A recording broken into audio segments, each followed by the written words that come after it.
আসসালামু আলাইকুম। সকলকে স্বাগতম জানাই সোয়াদ এগ্রো মিডিয়া ইউটিউব চ্যানেলে। ভাইয়েরা আমার, আজকে যে বিষয়টি আপনাদের মাঝে আমি আলোচনা করব তা হলো ছাগল ও ভেড়ার অ্যামোনিয়া গ্যাস সম্বন্ধে। ভাইয়েরা আমার, ছাগলকে বা ভেড়াকে স্বাস্থ্যবান রাখতে প্রচুর পরিশ্রম ও সুষম খাদ্য প্রয়োজন।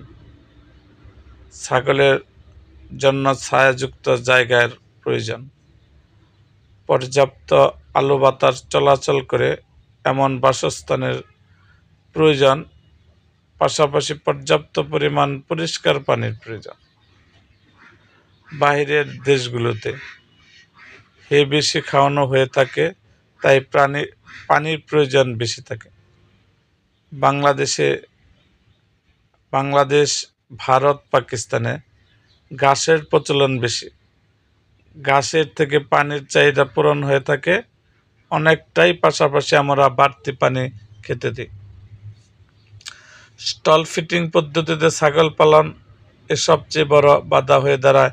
ছাগলের বাসস্থান পরিষ্কার পরিচ্ছন্নতা রাখা যায় না। তাছাড়া অ্যামোনিয়া গ্যাস অনেক ক্ষতি করে। দুর্গন্ধযুক্ত বাসস্থানে অ্যামোনিয়া গ্যাস বেশি তৈরি হয়ে থাকে, তাতে ছাগলের নাকে জ্বালাময় আক্রমণ করে। তাতে ছাগলের ঠিকমতো ঘুম হয় না। ঘুম না হলে ছাগলের স্বাস্থ্য ভালো থাকে না, ঠান্ডা কাশি লেগেই থাকে, চোখ দিয়ে পানি বের হয়। এটা দেখা যায় ঠান্ডা আবহাওয়ায় বেশি। অ্যামোনিয়া গ্যাস থেকে ঠান্ডা কাশির সূত্রপাত, সেটা একটি সময় নিউমোনিয়ার রূপ ধারণ করে। নিউমোনিয়া আক্রান্ত হলে 25% ছাগলের মৃত্যু হয়। বাচ্চার মৃত্যুর হার আরও বেশি। মাটিতে অ্যামোনিয়া গ্যাস বেশি তৈরি হয়। মাটির উপর মাচা করলে সর্বনিম্ন 36 ইঞ্চি উচ্চতায় মাচা রাখা উচিত এবং আলো বাতাস চলাচল করতে পারে সেদিকে লক্ষ্য রাখা উচিত। ঠান্ডার সময় দেখা যায় অনেকেই বেড়াতে পলিথিন ট্রিপল ইউজ করেন, তার কারণে ভেতরে অ্যামোনিয়া গ্যাস বেশি তৈরি হয়ে থাকে।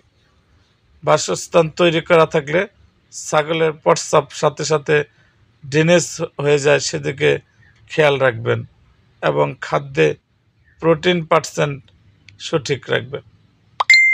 ভাইয়ের আমার, অ্যামোনিয়া গ্যাস সম্বন্ধে এই ছিল আমার ছোট্ট আলোচনা।